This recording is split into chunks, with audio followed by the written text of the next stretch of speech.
Here's my favorite movie from a bunch of different genres. Favorite kids movie? Muppet Treasure Island. Favorite comedy? Muppet Treasure Island. Favorite drama? Muppet Treasure Island. Favorite action movie? Muppet Treasure Island.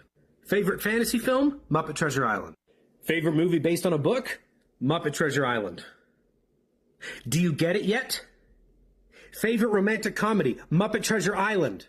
Favorite period piece? Muppet Treasure Island. Favorite ensemble film? Muppet Treasure Island. Favorite musical? Muppet Treasure Island. Favorite movie scored by Hans Zimmer? Muppet Treasure Island.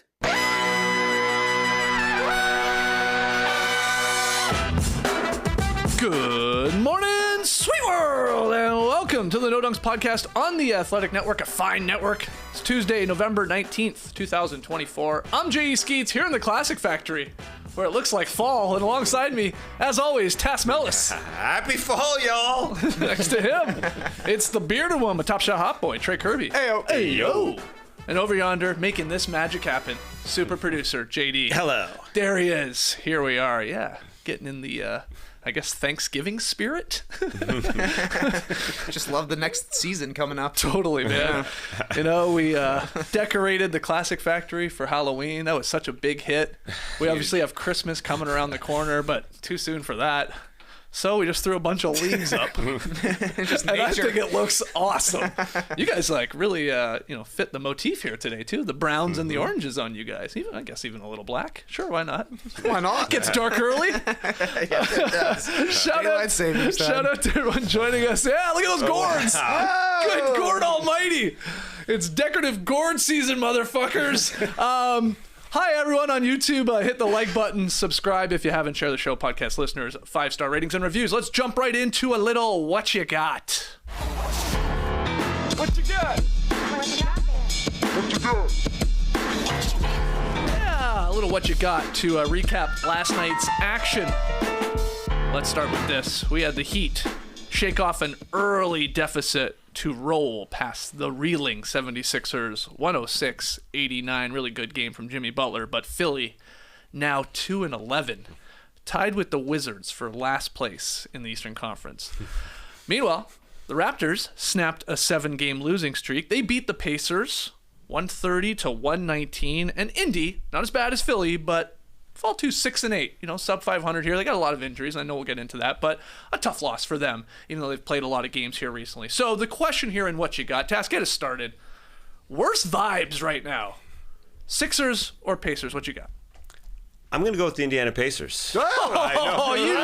You swerve, Oh, yeah. son of a bitch. I know the easy pick is the 2-11 Philadelphia 76ers, but I refuse to believe that they are this bad offensively. They're the worst team in the league offensively. I refuse to believe that Joel Embiid is this bad. Now, you can believe that Joel Embiid's basically done. Essentially, he's not that same guy who won MVP a mere year and a half ago. I do think that he will get going. He is a guy who takes a little while to get going. He's only played 3 games here.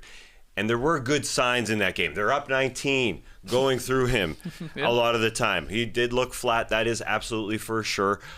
But there are good signs. Tyrese Maxey is out. He hasn't played in a couple weeks. Him, Paul George, and Joel Embiid haven't played a freaking game together this season. That's a big part of this thing. And I think they're trying to get it going. You saw Embiid and Lowry as the team went into the locker room sitting on the bench. Wow, what's going on here? They're trying to get through it. They apparently had an hour players and coaches meeting. Right. Yeah, to try and shake these bad vibes. Yeah, Tyrese Maxey on X. This was a little earlier in the day, but basically saying, don't give up. Don't give up. Why am I talking like Doc Rivers? But don't give up on this team. I still believe in this team. I just don't think they can be this bad. I don't want to even say the Eastern Conference standings. That helps them because they're not always that in the far. mix. Yeah. I mean, that part is for sure. But so why are the Pacers with the worst vibes? Question. You're telling me a lot of the Sixers' bad vibes, and I agree. Yes. Yeah, it's more fun to talk about them. I think Embiid is less, hold on. Is there's less worried about. No, let me go. I think there's less to worry about with Joel Embiid than there is with Tyrese Haliburton. Did you see Tyrese Haliburton? Okay, now here we go. we got there. No, I like we it. didn't. I like it. Stop talking about leaves, and I'll tell you about it. Tyrese Haliburton shot 2 threes on one possession yesterday. One was on the left side of the glass, and one hit the right side of the glass. Yeah. There's something wrong there. Just physically, I don't know what's going on with that shot, but because of that shot, teams are just sagging off him more. You can see his assist percentage and how it's dropped off. He was awesome last year. 45% of the Pacers' makes were assisted by him. Now it's down to 33 because teams can sag off. I just think that is more bound to keep up than this Embiid start. Okay. I do think Embiid will be alive at some point. That's all. That is all. This is all about stars, and I think Embiid will come back at some point. Again, Maxi's not even freaking playing, so I think there's some... as long as those guys start to play together, I know. It sucks. It sucks talking about injuries, but I think this is a big part of it. All right. Worst vibes, TK. I got to go with the Sixers. Okay. They were locked in for worst vibes for me the way they walked off the court. Everybody looked sad, and then they went and had their meeting, like you're saying. At first, it seemed like a players-only meeting, but apparently the coaches were there too. Maybe it was on the calendar all along. Post-game meeting. Yeah. After the game. No matter our record. Yeah, we're just getting together. We'll talk about whatever. Yeah. Did we score 89 points? Yes, that's a problem. And that is a problem. You're right. Embiid will get better at some point. I'm reserving judgment on him this season a little bit. He's coming off an injury. He was playing through an illness last night, and the guy's a slow starter basically every season. Yeah. Unfortunately, now they're 13 games in. He's not trying to get in shape the very first week of the season. It's the second month of the season already, so they're going to need Joel Embiid to be an MVP. We'll see if he gets it back. My guess is probably yes. However, the problem is everybody around them really stinks right now. Paul George is doing nothing. 17, 6, and 5 on the season, shooting 40% from the field, 28 from 3, and it looks like nothing he does is easy. Like every shot is a crazy fall away or out of rhythm. This isn't the Paul George that's finishing top 5 in MVP we saw 5 years ago. You know, this isn't even the Paul George that could carry the Clippers thus far for the 76ers. So he's got to be better. I think Nick Nurse needs to make him a bigger part of the offense right now rather than running the stuff that they would run for Tyrese Maxey, only it's McCain as the guy right there who has been awesome. But other than McCain, not a lot of shooting on this team, not a lot of athleticism. The Sixers are 30th in offense. They're 29th in three-point percent, and they're 26th in makes. And you look at the guys that are shooting them. Kyle Lowry's their best shooter outside of Gershon Yabusele right now. He's at 35% and can't do anything on the defensive end. He probably needs to go to the bench. Caleb Martin's shooting 32%, which feels like a miracle because it looks like a spasm when he's shooting a three-pointer. It does not look smooth at all. Eric Gordon, 29. He's old. Paul George, 29. Maxey, 29. Oubre, 27. He had one good season, and now you're seeing why he was available the way he was. There's just not a lot of shooting out there. This is going to be a team that Embiid has to drag as far as they can go, and that's a scary proposition when he's still not healthy. Yeah, to speak to that, I saw a Philadelphia fan tweet after the game. Normally, you have maybe one of these in a Sixers game. Kelly Oubre, hero ball. Gordon and Lowry needing to retire. Dejected, sloppy Embiid game. Paul George forgetting how to play basketball. Caleb Markelle Fultz Martin, which goes to what you were speaking about. But in that game last night and over these last couple of games, it feels like you were getting them all. They're all happening. You know, Jared McCain is like the only bright spot from this Sixers team right now. It's bad. Embiid, 12 of 37 from the floor since returning. He's a minus 38 in 90 minutes. Yeah, he was getting some easy looks inside, like you said, Tess, last night, but as that game went on, I don't know if that's fatigue setting in or what, like, the jumper, it looks like a mess mechanically. Like, everything is flat. There's no chance of it going in, some of these. And I think even more alarmingly, he can't create any separation on any of these guys, on the defenders, and defensively, he's maybe been even worse. So I get it. He's playing himself into shape here, but... like, they're 2-11 now, man. It's getting sort of getting late in a hurry, despite how crappy the Eastern Conference is. So, concerns all around here. Absolutely. They need these guys back and playing together. But still, I was joking with Trey before you got in here. I was like, you know, this whole vibes thing. I was like, the Philadelphia 76ers, even when they're winning 50 games, feel like a bad vibes team to me somehow. It can be that way. They're never like the greatest vibes in the world. And so now when you start 2-11, it sort of spirals. Yeah, and if you really think that Joel Embiid is basically turning into what Shaq was at the end of his career or what Greg Oden ended up being because he was injured all the time, I get it. Then this team ain't going to be all that good, especially starting 2-11. And after signing Paul George to a 4-year deal, you can definitely worry about years 3 and 4, maybe even year 2. But at this point, I just don't think Joel Embiid's done. That's what it comes down to. This guy was the best player in the world a year and a half ago when he was MVP, so I just think he will come back. He does, not look all that interested at times to run up the floor. There's a jog. Sometimes they're playing 4-on-5 because Embiid's still in the backcourt for a long time, and the shot is flat, for sure. But I do think it'll get better. But it is scary because this team is last in offense. Next 4 of the 5 games that they play, they're playing 4 of the top 8 defenses. It ain't going to be easy for this team. Yeah. But, Maxey may come back. It's been a couple weeks since he's been out, and it is supposed to be a time where they are looking again at that hamstring. And I don't know, the Heat got a great game from Butler. Oh, it was his best game of the season. Some revenge for that play-in tournament loss to the Sixers. That's the last time they played, I guess. I'm just making up stories for the Sixers team. Desperation time at 2-11. But they're not that far out of it. Okay. They're not right. Jimmy Butler scored a season-high 30, and returned from a sprained ankle. Philadelphia did have a 19-point lead in the second quarter. That was the biggest of their season. And then they wound up becoming the first team this season to lead by at least 19 and trail by at least 20 in the same game. That's how quickly this game flipped from that run that the Heat went on. Yeah, they ended up losing by 17, so they got a little bit closer. Wow. But it's bad vibes. Do you want to speak to Haliburton and the Pacers? Like, no shame in losing to the scrappy Raptors team. RJ Barrett, Hurdle, the number 1-1-2 in the game right now. But, yeah, the Haliburton part, I mean, this guy just can't shoot to save his life. Pirtle was running wild, but there's no tall guys on the Pacers right now with Miles Turner out and then Achilles tears to Wiseman and Jackson on top of that. So Pirtle was looking like the only 7-footer out there. Good stuff for him. But the Haliburton performance this season so far, I think, has to be concerning for Pacers fans. He's at 16 points per game, 4 rebounds, 8 assists, shooting 38 from the field, 29 from 3. He's got the worst 3-point percentage of any player in the league who's taken 100 or more threes this season. Mm-hmm. It looks like he's pressing a little bit, to find his scoring rhythm, but everybody compares him to that stretch before the All-Star break last year. 22 points, 12 assists, shooting 49 from the field, 40 from 3. The rest of his career, 17-8. Maybe he's just a 17-8 guy. Right. Was that the anomaly where he was just on fire? Was that the anomaly? Yeah. Was he on fire for 2 months? Yeah. It's possible. Everybody's still talking about this injury that he had last year. He missed 10 games 10 months ago. Mm-hmm. I don't know. He just looks like the confidence isn't quite there.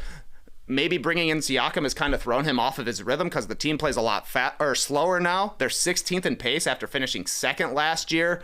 Siakam likes to pound the ball. He likes to play in the post. Doesn't necessarily equate with Haliburton wanting to get the ball up the court as fast as he possibly can, and they're not shooting as many threes. I think part of that is that Buddy Hield is no longer on the team, and Aaron Nesmith has been hurt too. Mathurin likes to drive. He's more of an interior player, slasher kind of style, so it just hasn't been good for the Pacers. They're 12th in offense. They were second last year, and if they're not a top 2 or 3 offense, the team isn't good because they don't play on the defensive end. Anything else to add? Yeah, the pace is really interesting because I do think Siakam can play into that like he was last year when he did come over, but they should speed it up, period. And I think that will help Haliburton. It is so much just about a feel and a flow. Like that possession that I mentioned where he went glass on the first try and then glass on the second try. He is, forcing it is a good way of putting it. He's trying to find it, and I think they could find it with the pace. They're the Pacers. Speed it up. I think that helps. Yeah, but again, missing so many of these rotational guys like Nesmith and Nembhard, and they play a part in all of that too. Yep. Getting stops and then going the other way. But yeah, it's really odd to see. You're right about teams the way they're playing Haliburton now. It's go ahead, man. We're happy with you taking your weird sort of 3-point shot. So yeah, good win from the Raps. Darko talked in the post game about the spirit, sort of mental component for finally getting a team win. After they had been playing really well, but just kept coming up short. He said, quote, "I know how much this group is working, how much they love each other. It gives them an extra boost and to keep working hard. I know our guy Will Liu has been talking about this a lot on the Hello and Welcome podcasts. The idea of it's a tank season, help your chances to maybe get a flag or get a high pick, but they're also, they're humans and they are playing hard. It's nice to get a win every once in a while and close out a game. And again, RJ and those guys were pretty damn impressive. I love Darko Rajakovic. This guy has been positive every single moment. I don't know how he does it, but we call this a tank year for the Raptors. It's only a tank year now because Barnes has been out, Emmanuel Quickley is out. These top guys on this team are out while these guys who are further down the pecking order in Grady Dick, RJ Barrett, who's freaking been awesome. There's God. a lot of guys who are playing good, but they just need to be in a different role. And somehow, even though they lack height, Jakob Poeltl is awesome. Recently. He's a monster recently. He is on the greatest heater of his career over these last couple of games, the stats he's putting up. So I don't feel bad that I picked an over for this team to win 30 wins. I mean, they've all been hurt. They've all been hurt. Even RJ Barrett was hurt for a long time to start this season. So, yeah, good win. Good win. Good win. Let's keep it going here. We had the Bucks winning 101-100. You had a late Giannis block on Şengün, and then Lillard had a beautiful little layup at the end as the go-ahead bucket to snap the Rockets' 5-game win streak. This was a fun game. We watched a lot of this ending on playback last night. And then Dyson Daniels had a game-winning block or steal. Call it a stock. It was a bit of both as the Hawks beat the Kings 109-108 in Sacramento. So, Trey, you got to start here. More impressive block last night. Giannis's recovery, because Van Vliet sort of got by him, and then Giannis came and got Şengün, or Dyson Daniels stripping Fox there. What you got? Man, that's a tough question. Yeah. Tough question. Giannis basically saved the Bucks from being in the bad vibes question. Yes, he did. Dyson Daniels stripped the reigning player of the week. Tough to say. I'm going to think... I don't know. I think I'm going with Giannis here. Okay. I think I'm going with Giannis, even though the Rockets still should have won this game. They ran a beautiful play for Alperen Şengün, just a little too long on the pass, and he was having trouble catching the ball. Yep. Meanwhile, Dyson Daniels, there's questions. Was it a foul? It was close enough. Really? He got the superstar defender reputation, Right. which is interesting because De'Aaron Fox is an actual star. He didn't get the call at home in the clutch, and this guy's one of the greatest clutch players. I don't know. The Bucks were down 6 with 3:30 left in this one against the Rockets, and the Rockets just could not score. Their crunch time offense, I think they went 1 for their last 8. They scored 1 time on their last 7 possessions, and that included Şengün botching a wide open layup following his own miss for a layup. It just seemed like Şengün did not want the ball down the stretch for the Rockets, and Dylan Brooks did want the ball, unfortunately. Right.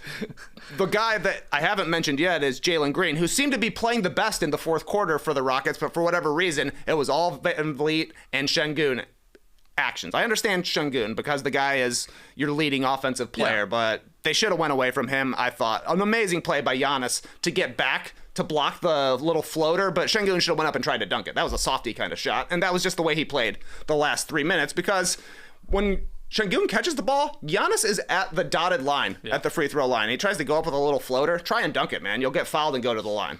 Then you can make him. Yeah, I know a lot of people are going to probably be saying, hey, Giannis was out of bounds when he blocked that shot. I think other people were saying Dyson Daniels was out of bounds maybe when he got the strip on Fox 2. Obviously, those went uncalled. Maybe we'll see him in the last 2-minute report. Can't wait. But which one would you go with? Was it a makeup call for calling him on LaMelo? I mean, there's just so many weird calls against Giannis and so many weird plays with the Milwaukee Bucks the last week, I should say. I don't mind saying that it's Giannis for sure. Okay. I think Fred VanVleet having him on the outside and trying to lull him to sleep out there and doing a great job of slowing down and then getting by him with the crossover, and then Giannis being able to recover after all that to block Şengün. I had a flashback of the 21 finals when Giannis came back and was able to block DeAndre Ayton on the alley-oop attempt. So there was a lot more happening there. Dyson Daniels, meanwhile, he wasn't even guarding Fox that play. It was DeAndre Hunter's job. He got by DeAndre Hunter, and then Dyson Daniels, that beautiful steal there. He blocked Fox, if you want to call it technically a block. I guess it did go down in the play-by-play as a block. Yeah. He blocked him 3 times in this game. Dyson Daniels did a really good job, as he freaking always does. And he had just come back from almost wedging a shot. The previous possession on the other end, he literally hit the side of the rim on a very bad 3-point attempt, especially from the camera angle when you're watching from home. It looked like it was destined for a wedgie, and still he comes through on the other end. So great for him. The Kings, you talked about the Rockets falling apart there. They shot 4 of 21 in that fourth quarter. They just couldn't find anything. They had some good lucks, too. Like, Herter was wide open in the corner for a 3. Fox had a good look at a 3 in transition. Yeah, they were clanking them left and right. Yeah, and it was weird to see the Bucks somehow, miraculously, as we were watching it, Damian Lillard, early in the fourth quarter, he's running this show. But, man, the possessions looked horrible. He goes to the bench with 6 minutes left, and I thought, maybe he's not even coming back. It looked that bad. But he came back a couple minutes later and was awesome to finish it. Just literally, it was like a 1-on-5 plays that he was running and doing enough. but that's how talented they are. That doesn't even have to be incredible plays that they run. It's just Giannis and Dame doing enough. And so that was superstar stuff right there. That's why if I had to pick between what was the more impressive block, I maybe lean towards Dyson Daniels just because Giannis did his thing, but still then, of course, needed Dame to hit that awesome layup. And then, like you said, TK, 2 seconds left. Van Vliet, if he doesn't throw that pass to Şengün at the rim too far, or Şengün goes up and catches it, like they probably win the game. So Daniels, the actual game-saving block / steal on Fox there with those quick hands. Yeah, I mean, he sort of got around Hunter. Ooh, man, did he get that arm a little bit? Did he get that hand? Is it a part of the ball? I do want to know, this could be really a what you got. What's the better Dyson Daniels nickname? Is it the human vacuum or just the vacuum being Dyson Daniels? Or is it the Great Barrier Thief that, Larry Nance was pushing and people are starting to run with, even though we have the Great Barrier Reef, Dwap Reef in Portland, who's also Australian. We have that? Yeah, that's apparently a thing. Yeah, it was a big thing that. online when the Blazers and Hawks were playing, who were fighting over the nickname. But do you have a preference? Great Barrier Thief or the human vacuum? I mean, They're both pretty good, honestly. It's so literal, the vacuum. He sucks things up and steals the ball. I love it. I love it. You need something a little literal. I was always a triple D man. Dyson Daniels defense. I liked it. Triple D, so just call him Triple D. Just call him Triple D. There's the Guy Fieri tie-in with the show. Sounds like you're leaning vacuum if you pick between these two. You are absolutely right. Okay. I am absolutely leaning vacuum in this TK, one. you're a man of nicknames. Yeah, but I can't stop thinking about Dyson Daniels with Guy Fieri's hair right now. Somebody get Photoshop, and I probably would go with the vacuum too. It makes me laugh. And we can't be stealing a nickname from Dwap Reef. Everybody knows he's called the Great Barrier Reef. I think it's fun to say the Great Barrier Thief. Will it stick? We'll see. Okay. Yeah. I know our own guy, Lily, obviously did a little sit-down with Dyson Daniels down at the Fortress, or at least in practice facility. He asked him about it. He liked it. Dyson Daniels was a big fan of the Great Barrier Thief. Yeah, that's right. He was a big fan. He also called himself a defensive playmaker, which I thought was pretty cool. That's true. And he is, and he has been. He is. I also got to give some props because I shit on him all the time. DeAndre Hunter. Yes. He had 24 points. He was awesome. He scored 5 straight in this very close game down the stretch. He hit a pull-up jumper on the baseline. That was big. And then he hit a wide-open 3 because Fox was at the other end complaining about a no call and just refused to get back into play. Key play of the game. Yeah, it was huge, but Hunter knocked it down, so I give him some props because I always crap on him. Is he going to miss the next game because he's injured? It's so weird. It's so weird with him. He's coming off the bench now behind Reece Shea, and it's working. But he's played 2 games off the bench, and it's been really good. Yeah, and the Hawks got Bogdanović back. They got Bufkin back, so they're getting some of their pieces back. Yeah, baby. And then my final thought, They're just 7 and 8. They're 7 and 8. Classic Hawks. I mean, that sounds wow, right around 500? No way. That's crazy. My final thought, just go back to Milwaukee, fifth in the East. Is they started 2 and 8. They've won 3 of their last 4, so it's starting to get it going here. And Brook Lopez, I wanted to show him some love. He was a monster in this game. 27 points, 10 boards, and he had 4 blocks. So you're talking about Giannis and Dame sort of the closers, but they only probably get there because of Brook Lopez. 5 threes as well, and that's why Şengün wasn't anywhere near the rim on the last drive for Dame. It was all 6'6" guys. And Thompson's one of them. He could have gotten over, but he had to deal with Giannis on the left block as well. So smart of Lillard to get inside and finish, because I think he shot an air ball in the fourth quarter from 3 earlier in that possession, or earlier in the quarter. But good stuff. You think Mike Brown should have called a timeout for De'Aaron Fox? He was the last guy. There was 9 guys ahead of him. You do. You do. I can tell, because you would have said right away if you didn't. No, well, I'm thinking of the play. I'm going back to it. I mean, it's an awesome play from Dyson Daniels. He helped out Hunter. Sure. Fox got around him. And maybe if he doesn't go one step even closer to the rim and just rises up for the jumper, he's got a good look at it. The guy's been as clutch as anyone over the last week. So, I mean, look, the ball was going to go to Fox's his hands anyway. So why not have him bring it up here with 7 seconds to go or whatever it was? I guess I'm not that upset with it, but I'm sure Mike Brown's kicking himself now. Yeah. On the other side, I almost want to give Doc Rivers a little credit. Since we're talking coaches, the Bucks are so weird. You said Brook Lopez with a monstrous performance, huge, because the other starters that are going under the radar here, we ain't talking about vibes just because they got the win. Taurean Prince didn't hit a shot. Andre Jackson Jr. also started, didn't hit a shot. He was yanked after only 5 minutes of play because there was a play where he didn't go after a loose ball, a ball that was thrown that he should have stole because that is his thing. That's what he does, and he missed it. Still, Doc Rivers said, I'm pulling you. And that's the thing with this team. They are so top-heavy with either Lillard, Giannis, or Brook Lopez having to do some stuff that the rest of these guys just aren't performing enough. Even though Gary Trent did have his best game of the season, I'd probably say offensively. They need Chris Middleton back. I know we've said it a few times, but where is he? Literally, where is he? We haven't heard an update even, right? He's not even playing 5-on-5 yet, I don't think. I don't think so. Yeah, I don't think so. Let's move to our final What You Got. Franz Wagner scored 32 points. Anthony Black added 20. Really good game from him. Magic beat the Suns 109-99. And then Norman Powell, Stormin' Norman, 23 points as the Clippers held off the Warriors 102-99. So just a more surprising result. Magic going on the road, beating the Suns team, who were really looking for a win here without Kevin Durant. Or the Clips taking down the Warriors there with the backing of the wall in the Intuit Dome. What you got, Tass? More surprising result. I think it's the Orlando Magic. Even though we picked them in our pick 'em pick, I still thought that they could go on the road and do this thing that they were doing at home. That being said, I didn't know their depth would come through. Paolo Banchero's out, Wendell Carter Jr.'s out.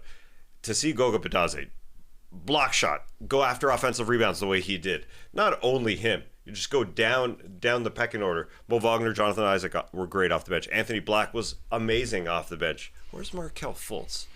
Now that we bring up, where's Chris Middleton? Because Anthony Black easily took Markelle Fultz's spot. They said, okay, we're not signing you. Anthony Black looking great. But the bigger surprise, I think, on this team is Franz Wagner just continuously growing here on a team where he's clearly the number one guy on offense. Yep. Clearly. And to drop 32 points, even though that 3-ball shot that he's taken more of this season, he's taken by far the most, and he's still an average 3-point shooter. That's a great thing, obviously, for this team to hit 4. Even though it starts so low, that form starts so low, it's almost starting at his belly, and it comes up. It's enough. And to see him do this before Paolo Banchero comes back is an incredible sign for this team that they can grow even more so. So that, along with their depth, was surprising to me. The Magic have won 6 consecutive games, holding their opponents to fewer than 100 points in each contest here. Last team to do that, 6 such wins in a row, was the Jazz back in March 2018 to keep teams under 100. Obviously, super tough to do in today's NBA, but that's the Orlando Magic's identity. And it's like play awesome defense. I think they're knocking on the door for the number 1 defense in the league, getting right there with OKC. And then maybe get enough scoring from your number 1 guy right now, Trey in Franz, and then these other pieces chipping in. Anthony Black was awesome. He was in control, I thought, the entire game, making plays left and right on both sides, making plays off the dribble. Very few turnovers for the Magic. In this one, I think they finished under 10 turnovers. I'm a liar. 11 turnovers. Nonetheless, they were playing a lot of ISO basketball or pick and roll basketball. And Anthony Black was awesome, finding guys for alley-oops, cutters, making shots from the outside as well. That's why they didn't bring back Markelle Fultz. They're like, sorry, we got a rookie. Or I guess a second-year player now. Yeah. He's our backup point guard. I believe. Nice stuff. Suns. Also, the Suns were missing Kevin Durant. Yep. Bradley Beal. Yusuf Nurkic. All of their guys with O's were doing stuff. Oso Iguodala looked nice. Flying through the court. Royce O'Neal. Josh Okogie. Too much of these guys. So not that surprising. 50 points in the paint, though, for the Magic. They were just in the lane the entire time. Yeah, Suns are 8-1 without. They are 8-1 with Kevin Durant, and they're 1-5 without Kevin Durant. So he should be coming back, I think, somewhat soon, or at least a status update. It's so funny that we mentioned Kevin Durant. Of course, not a lot of talk about Bradley Beal, who's not playing right now. He's back to that Bradley Beal who's injured. He's missed 6 of the 15 games so far this season, and it flies under the radar. I was totally wrong when they made the trade for Bradley Beal. I thought that somehow, miraculously, he'd be back playing basketball. I was wrong. Double R Ryan Rossello said it. It's a terrible move because Bradley Beal, frankly, gets injured. And it's happening again. At the same time, Budenholzer, getting a lot from the O's. Also, Godaro, Ryan Dunn, 2 rooks starting for this Phoenix Suns team. That hasn't happened since 18-19. I saw this random stat that their 2 rookies haven't started since then. It's been a minute. Who are those rookies? That makes sense. Is it Dragon Bender? DeAndre Ayton? He would have been a rookie in 18. Yeah, he's the number 1. I don't know if it's in the Cam first. Johnson, maybe? Yeah. I thought that's who it was. But that makes sense because I was watching this and I saw Devin Booker out there. I was like, I bet this is the worst team he's played on since before Chris Paul showed up. Sure. To be quite honest, with no Durant, no Beal, and no Nurkic. I mean, they're missing 3 starters, and you're like, literally, who are these guys? Tyus Jones was their leading scorer, and it was a little disappointing that Booker didn't elevate his game in this one. He hasn't had a great season to start things off here. He had a nice 44 recently, but I think he's underperforming where we expected him to be after the Olympics, not even mentioning how good he was last season where he was like challenging for first team All-NBA had he qualified for it. He was one of the better players in the league. He has not been thus far this year. And as far as the Warriors-Clippers game goes, do you see the end play where Steph Curry passed off to Gary Payton II to hit the game-winning shot? Was he trying to pass to Gary Payton II? Or was he was not. I don't it think was still Lindy. It was the Lindy. Lindy Waters. Just like saying his name. It's a great name. He was, as he passed it, he's literally pointing. I'm trying to pass the other dude. You're kind of in the way. And so Payton caught it, shot it. But it was for Lindy. And I was also a little surprised that Steph didn't just try and let it rip. I know there was bodies it was around like him. triple teamed. Sort of, but he got some space. I know.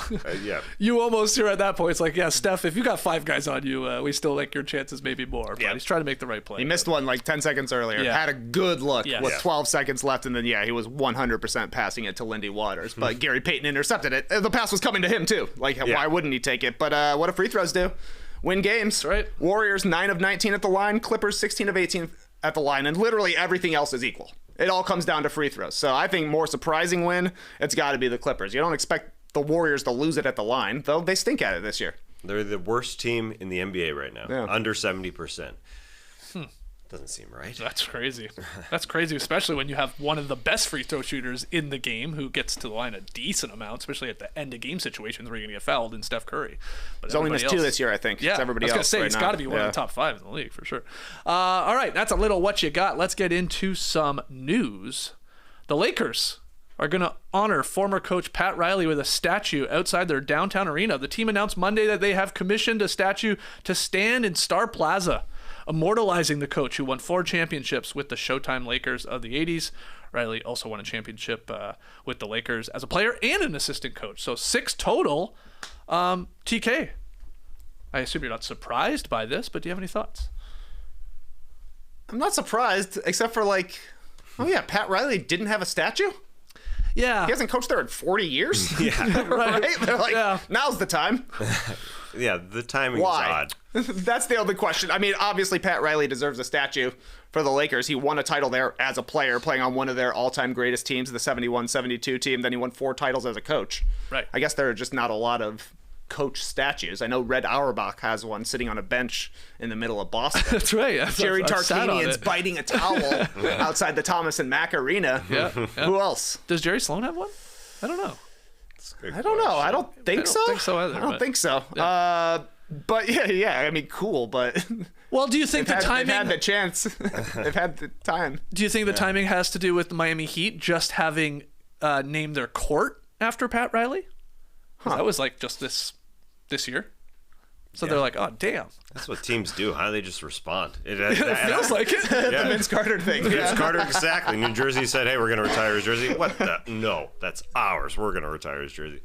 You speak about the Miami Heat and making a court named after him. I wish he was in a push-up position, like he said when he was with the Miami Heat. Ira Winderman was talking to him, and he said to Ira Winderman, I'm 77 years old, and I can do more push-ups than you can right now. He's literally calling out a reporter. I love it. It was so funny, and he laughed. I know Pat Riley's going to be standing. There's no doubt about it. He's going to be standing. His hips around the waist, pushing back the blazer. That's what's going to be. Double teapot. Double teapot, yeah. Sort of. Yeah. He won the 4. That's so long ago. Oh yeah, that's a long time. Yeah, man. why? He won the 4 as a coach. He also won as an assistant. I didn't know that you can say that a coach won as an assistant. Yeah. Well, I think but- you get to say that when you also won one as the player with the same franchise and as the coach, and then you're like, well, now we got to slip in the assistant coach. You did it on every level, it feels like. I liked Spoelstra talking about Pat Riley getting a Lakers statue. He said, quote, the image of a professional basketball coach. He totally changed it in the 80s. Spoelstra said, Pat Riley made coaching cool. I was like, Sure. there's some facts to that. Riley, revolutionized the game with the approach to the fast break offense. Some part of that was having Magic Johnson, of course. But Lakers won 73% of their games during Riley's tenure, 102 playoff victories. In each of his 9 seasons at the helm, the Lakers won 50-plus games, including 5 with 60-plus wins or more. That is just domination. He did win Coach of the Year in his final season with the Lakers, and he will now be the 8th Lakers luminary to be honored in the Star Plaza, which is like a tourist destination. Kareem, Magic, Elgin Baylor, Jerry West, Kobe, Shaq, and broadcaster Chick Hearn. Mm-hmm. So now Pat Riley. I love this comment. It was on The Athletic from Thomas A. I really want this statue to bleed Brill cream, like a religious icon. So the gel there, which he was famously known for, especially as a Lakers coach, even for his whole career, really. But it's like just bleeding Brill cream, like a religious icon. That'd be cool. That would feature. be cool if there was like a way for like water to just slowly leak out of it, so it always looks wet. Yeah, like shiny. Gotta have it. That'd be sick. let's just hope the Dwayne Wade statue guys are not involved in this one. Yeah. Or let's hope they are. Well, yeah, It's not fun to talk about a good-looking statue. I would say for the most accuracy. part, I mean, the Lakers statues are pretty phenomenal. They are good, yeah. Like all of them. I can't think of like a bad one. So. Yeah. Well, I think didn't the Wade guy do the Kobe statue? what And I think he did the. I think you're right. He maybe did all of them outside of So what happened? Staples. Who knows, man? Maybe he's lost his fastball. Who knows? I guess we'll find out. We will find out. So you're not going to find out until 2026. This guy is Got to get chiseling. Well, yeah, but I mean, now he feels like, I better take twice as long on this one as the Wade one. I cranked that one out in 3 weeks. No one could do better. Okay. Other news: in the wake of losing all 3 of their centers to injuries, the Pacers are signing 7'2" big man Moses Brown, Cass, to a deal. Makes some sense, probably. I love me some Moses Brown. Even though he hasn't made his way in the NBA, I just love seeing him run up and down the floor. But Moses, because he's monstrous. He's a big ass dude. He's Yeah. huge. So we got a Moses, JC, John Collins, he's available. We got Noah. I'm just going with all the religious names, all the biblical names I got. Noah Vonleh, bring him back? Or Joakim Noah? Noah Clowney. Oh, yeah. I forgot. I know. Didn't know that guy. Yeah. I mean, if we're going to alleviate these guys, we need Joakim Noah back. Somebody. But anyway, I like seeing him back. I know he never really made his mark in the NBA. He's still young. It's just like his 6th season of like trying to make it. That sort of surprised me. Yeah. I guess he was playing well for the Knicks G League team, putting up numbers there, like really good numbers, like 19 and 13. He is a huge dude, as I said. Yeah. 7'2". Look, no Miles Turner last night against the Raptors. He's got a calf injury, and then they have 2 other guys in James Wiseman and Isaiah Jackson who are gone for the season because of torn Achilles tendon. So they legit just needed a big dude, and they're going to try Moses Brown here. Yeah, their tallest healthy guys right now are Siakam at 6'8" and Obi Toppin at 6'9". Those guys are both forwards, so they literally just found the biggest guy they could. Yeah. Outside of Boban. I guess they're saying, Moses, you move better than Boban. Yeah. So he might get a Maybe little true. opportunity here, at least backup minutes. Where's Bismack Biyombo? Bismack Biyombo. That was a guy that would get a random contract. Yeah, because he was He was a decent. Grizzly last year, isn't that right? Thunder. Oh, Thunder. Yeah, Grizzly the year before. Grizzly and Thunder. Oh, yeah, right. He was the year before. Well, yeah, he played for both teams. Is he I not- guess he's getting not a on the little roster, older. though, No, is he? he's getting a little Not yet. older, but still. What about Dwight Howard?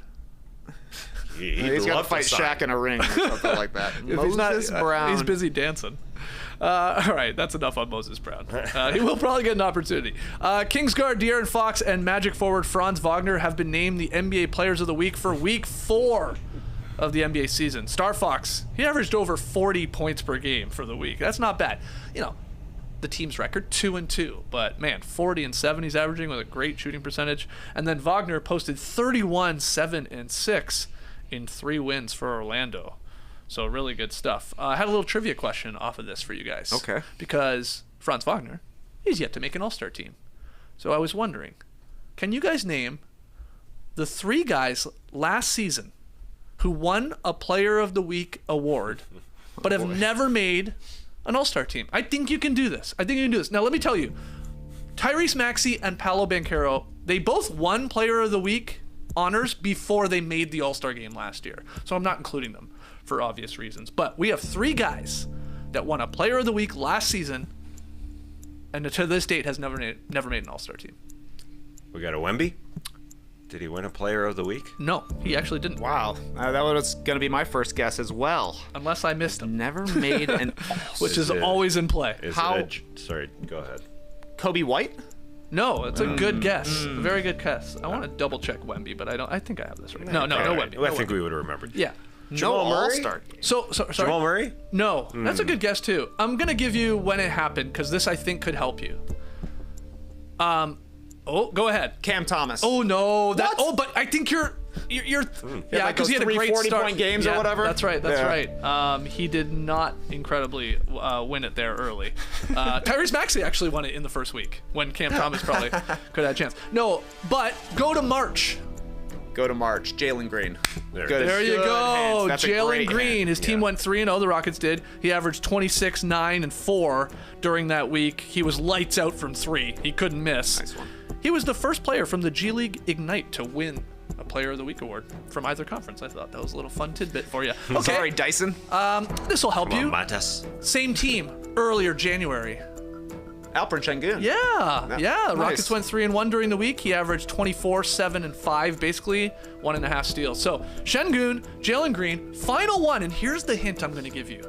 Happened in mid-March, so soon after Jalen Green. It was the second time in this guy's career that he had won Player of the Week, but he's never made had an 2 All-Star big team. weeks. 2 huge weeks in his career, you're telling me. Yeah. I'll give you his stats. He averaged 20 points per game, 6.5 boards, 9 assists, 1 block, and just 1.3 turnovers, and his team went 4-0 in that week. His team probably had a lot of one weeks. block. Yeah, Put a lot of exactly. emphasis And he's a on guard. Yes, had a lot of assists there. 20 and 9. That is a Great week. block. Yeah, I was gonna say his team probably had a lot of weeks where they went undefeated. So there's another hint for you. Derek White. Yeah. Good hint. Nice hint right there. You were thinking there with the blocks. Yeah. We're getting there. There it is. Şengün, Jalen Green, Derek White. Never All-Stars, but 1 Player of the Week last year. So now we can add Franz to that list right now. Franz, yeah. Cool. Yeah, very cool. Very cool, man. Very cool. How's this comparison for Franz Wagner? Warning, not a same race comparison. Franz Wagner to Chris Middleton. How do we feel about it? In terms of their capabilities, I think of Middleton as like a knockdown mid-range shooter. yeah, and more Franz, more attacking Driver, I agree. slasher I agree. for sure. I think I'm thinking maybe I'm seeing the role for these guys. Like, Third can best be at times the best guy on the floor, can take over. You worry maybe is the consistency there. Probably will like slot in nicely to being the second best player on a really good team for his career. That's my thinking here. I'll allow it. Okay, thank you. I'll allow it. Thank you. Okay, Role-wise. tonight's pick'em game. Tass, it's a big one. You know what it is. We're locked in on this game. What is it? Are the Cleveland Cavaliers ever going to lose a game? It could be tonight against the Boston Celtics. It's an NBA Cup game going into Boston. Where Boston is the favorite by 4.5. After talking all that Cav talk, you'd think that line would be a little smaller. Little smaller. But people are definitely on the Celtics, just because they are the Celtics. Ash and yourself, Skeets, you're taking Boston to win by 5 or more. Taking the Beantown Boys. Trey and I think the Cavs can cover. You just got to lose by 4 or win this game and stay undefeated. We're talking about the top 2 offenses in the NBA right now, so it should be fun to watch this. I feel silly. I gotta be honest. Feel silly picking against a team that hasn't lost. But if the Celtics want to make a run for this NBA Cup championship, you got to win this game. I mean, you're basically you're toast if you don't. They lost their first game. They did. Right? To the Hawks. So, we're going to be on the green court here tonight. They're concerned about the NBA Cup. I sort of want the Celtics to lose and then people to ask Joe Mazzulla about the NBA Cup. Because he's going to be like, the only cup I care about is the Holy Grail or something like that. Like, that's what he's going to say. So I'm looking forward to that if they do lose. But I'll take Boston. If they can't get up for this game, come on, what's wrong with you? So, you like that, too? I did like that, man. That was actually great. All right, so we are split on this one. Tass and Trey taking the Cavs to cover, and Ash, who is a Celtics fan, we should note, backing his team there to win by 5 or more, and I'm with him. that's the game to watch tonight. A couple other NBA Cup games on.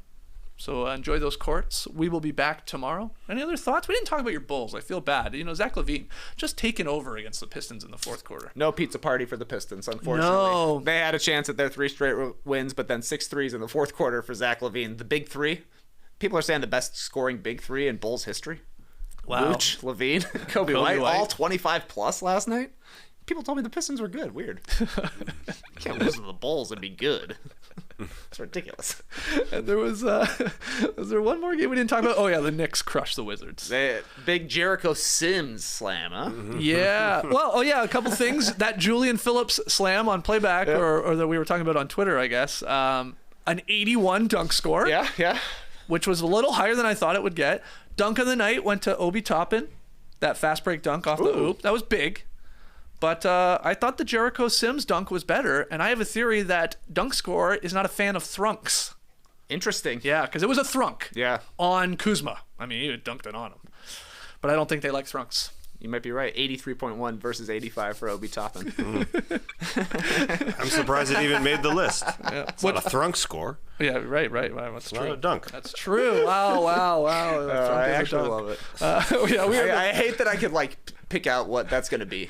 Oh, that was at 75. I think if we keep up with this bit, we're going to start getting calls to go on other shows to be dunk score experts. Consultants. Yeah. Bring us in. What do you think of the formulas, the algorithms? I don't know. Again, remember this is out of 120. So congrats, Obi Toppin last night. We'll be back tomorrow. Yeah, back tomorrow here in the Classic Factory. If you enjoyed today's classic, hit the like button, subscribe, leave us a 5-star rating and review. Can't wait for this Cavs Celtics game. This is a nice early start too, right? I think so. Is it a 7? Give me a 7 p.m. Eastern. Oh man. True. Give it I'll to you. just be finishing dessert by the time this game tips. Cavs dessert? Yeah. What'd you say? I tried to say you're going to have a dessert. But I think I said you have a dessert. 7 o'clock p.m. tip in Boston. More like 7-11. But Yeah, that's fine. Still. Oh, no. Oh, yeah, no, that was... I got excited because they actually start on time with the NBA Cup, but they don't. That was that one. No, that was just that one weird... pre-election day.